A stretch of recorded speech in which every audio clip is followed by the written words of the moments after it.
बागलाण तालुक्यातील मांगीतुंगी इथं 27 मे रोजी मंगळवारी दुपारी एक हृदयद्रावक घटना घडली। कळवण तालुक्यातील अभोना येथून तीर्थक्षेत्र मांगीतुंगी इथं आलेल्या पावरा कुटुंबातील आई आणि मुलाचा दरीत पडून मृत्यू झाला।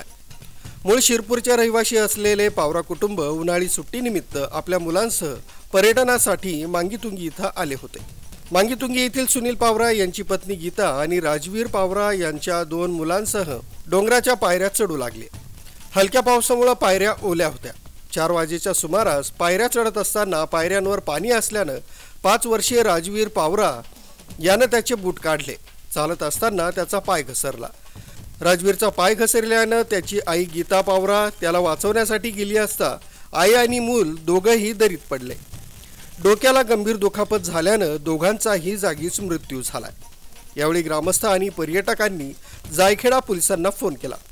सहाय्यक पोलीस निरीक्षक सागर काळे आणि इतर सहकाऱ्यांनी सायंकाळी उशिरा मृतदेह दरीतून बाहेर काढले।